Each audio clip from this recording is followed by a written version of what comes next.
제 이름은 김정희입니다. 제 나이 70이니 벌써 미국으로 이민 온 지가 30년이 넘어가네요. 사실 그동안 너무 답답하고 힘들었던 하지만 쉽게 남들에게 못하고 있던 이야기를 이제는 이야기하고 풀고 싶어요. 제 이야기 들어주시겠어요? 지금 이 순간 나는 미국 작은 집 소파에 앉아 있습니다. 혼자입니다. 아니, 정확히 말하면 혼자는 아니죠. 남편 성우 씨가 저 방 어딘가에 있으니까요. 2층 작은 방에서 성우 씨는 하루 종일 TV를 봅니다. 우리는 같은 집에 살지만 마지막으로 제대로 된 대화를 나눈 게 언제였는지 기억조차 나지 않습니다. 집은 무섭도록 조용합니다. 칙, 칙, 칙. 벽에 걸린 시계. 한국에서 가져온 유일한 시계. 초침 소리가 마치 저를 신문하듯 울립니다. 너는 뭘 위해 살았니? 너는 누구니? 넌 대체 어디로 사라진 거니? 아이들은 모두 떠났습니다. 지은이는 뉴욕에, 민호는 LA에, 크리스마스에도 전화 한 통이면 끝입니다. 엄마, 바빠서 못 가요. 미안해요. 미안하단 말을 듣는 것도 이젠 익숙합니다. 아이들이 떠난 뒤에야 이 질문이 저를 덮쳤습니다. 나는 왜 여기까지 온 걸까? 미국까지. 70이라는 나이까지. 이렇게 텅 빈 집 한가운데까지. 돌이켜보면 저는 한 번도 제 선택을 한 적이 없었습니다. 23살의 성우 씨와 결혼했을 때 어머니가 말했죠. 저 남자 괜찮은 것 같다. 25에 지은이를 낳았을 때 시어머니가 말했습니다. 아들 하나는 낳아야지. 35에 IMF가 왔을 때 성우 씨가 말했습니다. 이민 가자. 45에 아이들이 대학 간다고 할 때 저는 말했습니다. 가라. 엄마는 괜찮아. 그리고 70이 된 지금 저는 소파에 앉아 제 인생을 처음으로 돌아봅니다. 따라왔습니다. 저는 즐거운 누군가를 따라 살았습니다. 남편을 따라, 아이들을 따라, 가족이라는 이름을 따라. 그러다 보니 정작 저는 어디선가 길을 잃어버렸습니다. 저는 손을 내려다봅니다. 주름투성이에 핏줄이 튀어나온 이 손. 이 손은 처음부터 이렇게 늙은 손이 아니었다는 것을 압니다. 23살의 제 손은 부드러웠고 하얗고 피아노를 칠 수 있었습니다. 그런데 지금은 설거지와 청소로 거칠어진 일꾼의 손입니다. 그리고 이 손의 주인인 저 김정희도 처음부터 이렇게 텅 빈 사람은 아니었다는 것을요. 1997년 11월 그 달이 오기 전까지 우리 집은 그냥 평범했습니다. 성우 씨는 중견건설회사 과장이었습니다. 월급 180만 원. 저는 전업주부였습니다. 부자는 아니었지만 그래도 우리 집은 괜찮아 라는 안도감은 있었습니다. 그러다 IMF가 왔습니다. 어느 날 성우 씨가 평소보다 2시간 일찍 집에 들어왔습니다. 정장이 아니라 사복을 입고 손에는 작은 박스 하나. 15년 회사 생활의 전부였습니다. 명예퇴직이야. 성호 씨가 말했습니다. 그날 저녁 밥상은 차려졌지만 아무도 숟가락을 들지 않았습니다. 지은이가 물었습니다. 아빠 내일도 집에 있어? 성호 씨는 겨우 입을 열었습니다. 응, 아빠, 이제 집에 많이 있을 거야. 그날 밤, 저는 부엌에서 수도꼭지를 3개 틀어놓고 소리 없이 울었습니다. IMF는 돈만 가져간 게 아니었습니다. 우리 집의 웃음과 대화와 안정감과 무엇보다 성우 씨의 자존심을 송두리째 가져갔습니다. 월말이 되면 저는 가계부를 펼쳐놓고 숫자를 세어봤습니다. 전기세, 가스비, 관리비, 급식비, 학원비. 그리고 텅 빈 수입란, 통장 잔액 450만 원. 이 속도면 4개월 후엔 바닥난다는 계산이 나왔습니다. 성호 씨가 그걸 보더니 말했습니다. 그만 적어. 그만 봐. 그 말은 괜찮다가 아니었습니다. 나 이상 무너진다는 비명과 같았습니다. 마치 내가 할 수 있는 게 아무것도 없다는 절규처럼 들렸습니다. IMF 이후 성호 씨는 사람이 달라졌습니다. 면도를 안 하고 아침에 일어나지 않고 잠옷을 갈아입지 않았습니다. 여보, 밥 먹어. 제가 말을 건네도 돌아오는 대답은 늘 배 안 고파 였습니다. 그 말이 얼마나 무서운 말인지, 배고프지 않다는 건 살고 싶지 않다는 말과 같았습니다. 저는 그때부터 집안의 모든 걸 책임지기 시작했습니다. 은행 업무, 전기세 납부, 학부모 상담, 장보기, 모든 결정과 행동을 제가 도맡아 해야 했습니다. 어느 날 시어머니한테 전화가 왔습니다. 며느리, 내 아들 잘 좀 챙겨. 남자가 저렇게 되면 다 여자 탓이야. 그 말이 칼처럼 꽂혔습니다. 전화를 끊고 저는 화장실에 가서 토했습니다. 시어머니의 말이 제일 무서운 이유는 그게 맞는 말 같았기 때문입니다. 더 견디기 힘든 건 친구들의 시선이었습니다. 동네 슈퍼에서 아줌마를 만났습니다. 요즘 남편분은 어때? 일구했어? 그 질문 뒤에 숨은 건 걱정이 아니라 호기심, 혹은 냉랭한 비웃음처럼 느껴졌습니다. 그날 저녁 저는 신문 9일란을 펼쳤습니다. 식당 홀 직원, 마트 계산원, 청소 용역, 김정희, 45세 여성, 경력 없음, 쓸 수 있는 건 그것뿐이었습니다. 하지만 저는 전화번호에 동그라미를 쳤습니다. 누군가는 우리 집을 지켜야 했으니까. 제가 아니라면 누가 하겠습니까? 1998년 2월부터 성호 씨는 면접을 다녔습니다. 1번, 2번, 10번, 20번. 나이 많다고, 경력이 안 맞다고, 조건이 안 맞다고, 매번 같은 거절의 연속이었습니다. 어느 날 면접을 다녀온 성호 씨가 서류 봉투를 찢었습니다. 나 쓸모가 없대. 15년이 다 소용없대. 그날 성호 씨는 결혼 이후 처음으로 고함을 질렀습니다. 대체 어디서 다시 시작하라는 거야? 아이들이 방에서 뛰쳐나왔습니다. 남편의 눈에서 처음으로 눈물이 흘렀습니다. 미안해, 미안해. 그날 밤 성호 씨는 소파에서 잤습니다. 저는 침대에 누워 천장을 보며 생각했습니다. 우리 집이 무너지는 게 아니라 성호라는 사람이 무너지고 있다는 것을요. 그리고 무너지는 가장을 옆에서 지켜보는 아내는 울 수도 화낼 수도 없다는 걸 그제야 알았습니다. 그저 조용히 모든 것을 감내해야만 했습니다. 1998년 6월, 6개월이 지났습니다. 성호 씨는 여전히 일자리를 못 찾았고 통장 잔액 85만 원, 그야말로 막다른 길이었습니다. 어느 날 밤 성호 씨가 조용히 말했습니다. 여보, 이민 갈까? 이민, 미국. 그 두 글자가 현실 같지 않았습니다. LA에 친구가 있는데 거기 가면 일거리가 있대. 세탁소, 식당, 청소 뭐라도 할 수 있대. 저는 믿을 수가 없었습니다. 아이들은 격렬히 반발했습니다. 싫어. 왜 우리가 가야 해요? 왜 우리가 벌을 받아야 해요? 지은이가 소리쳤습니다. 나 영어 못해요. 미국 무서워요. 민호가 울먹였습니다.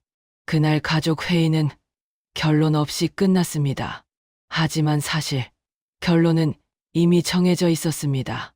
우리에겐 서로를 설득할 힘도 다른 선택지도 없었습니다. 공항 가는 날 아침, 민호가 제 손을 꼭 잡고 물었습니다. 엄마, 우리 나중에 다시 한국 올 수 있어? 저는 대답하지 못했습니다. 대신 거짓말을 했습니다. 그럼 금방 돌아올 거야. 하지만 우리 모두 알고 있었습니다. 이게 편도 티켓이라는 걸. 다시는 돌아올 수 없는 길이라는 것을. LA 공항은 상상했던 것보다 훨씬 컸습니다. 너무 커서 숨이 막혔습니다.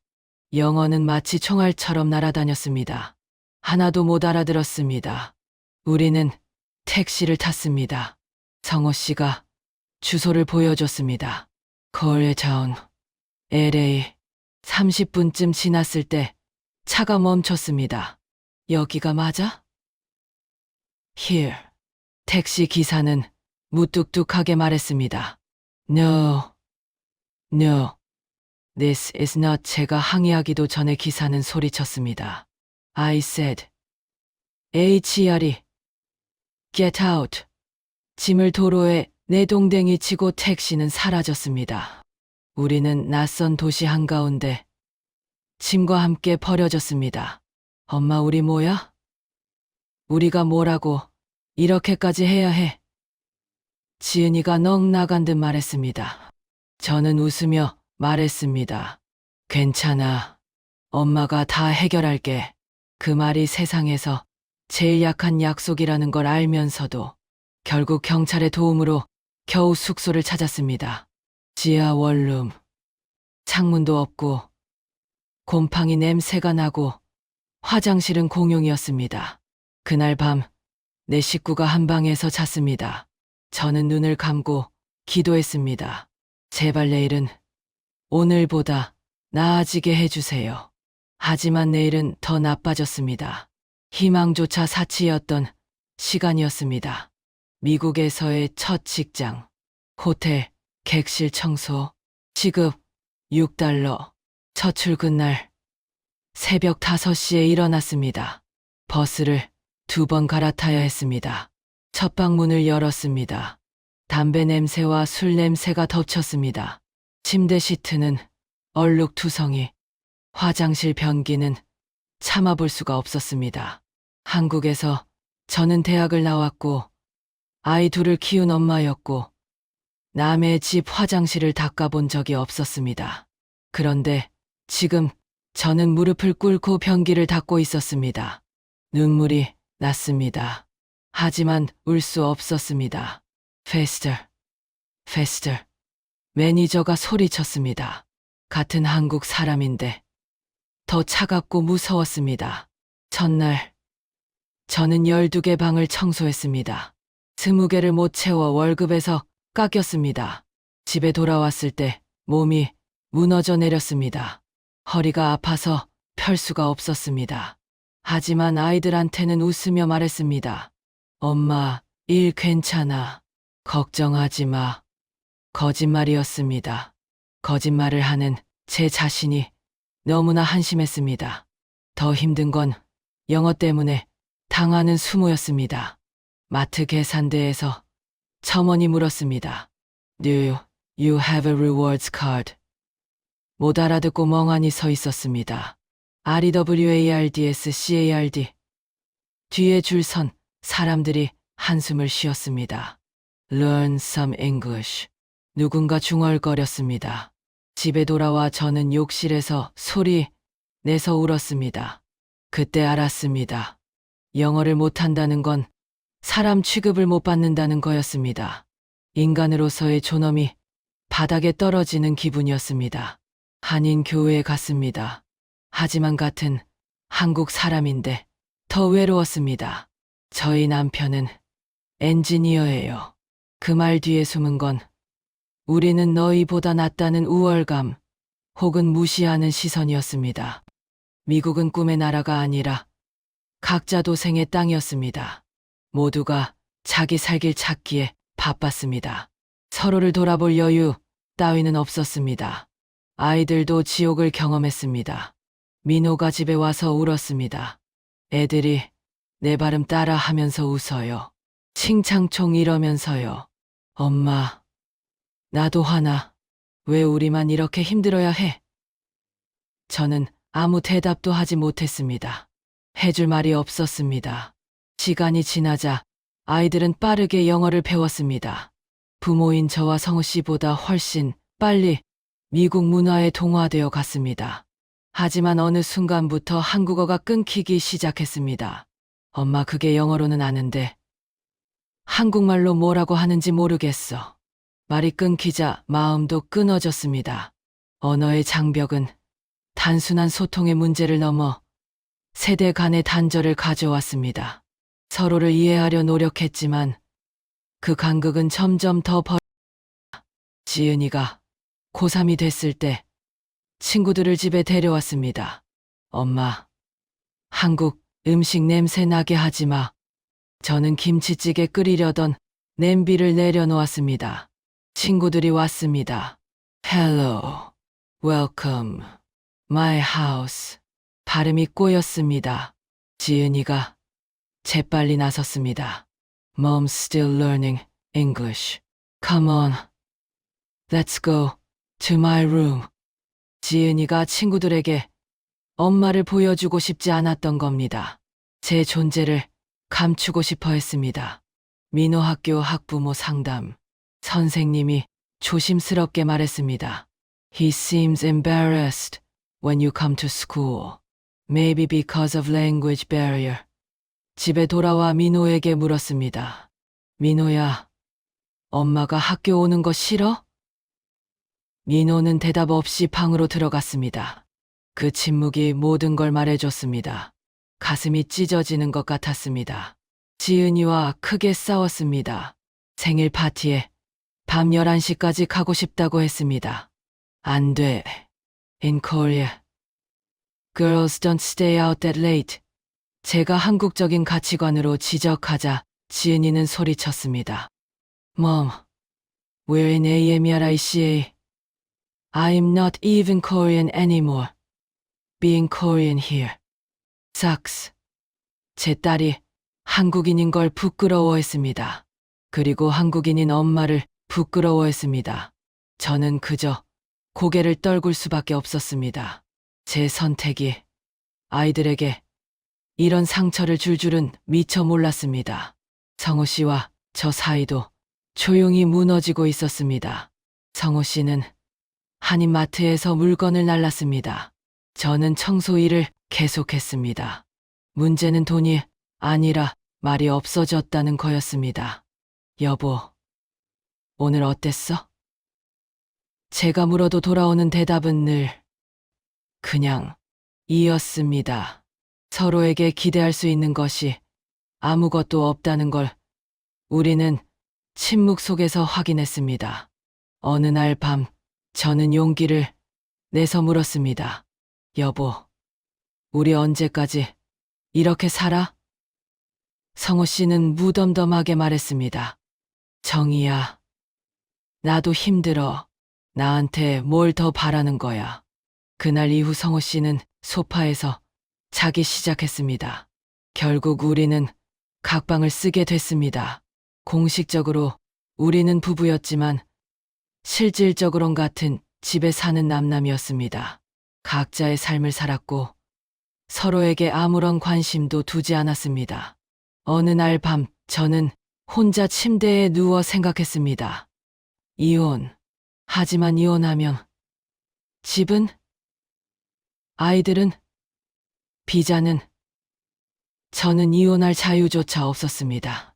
결혼이 끝났는데 끝낼 수 없는 결혼. 그게 제 인생이었습니다. 마치 족쇄처럼 저를 올감했습니다. 지은이가 대학생이 된 어느 날 폭발했습니다. 추수감사절 저녁 식사 자리였습니다. 나 로스쿨 갈 거야. 지은이가 말했습니다. 하지만 돈이 없었죠. 근데 돈이 없잖아. 제가 망설이자 지은이는 말을 이었습니다. 바로 일하고 나중에 갈게. 그리고 지은이가 마침내 제가 평생 듣고 싶지 않았던 말을 내뱉었습니다.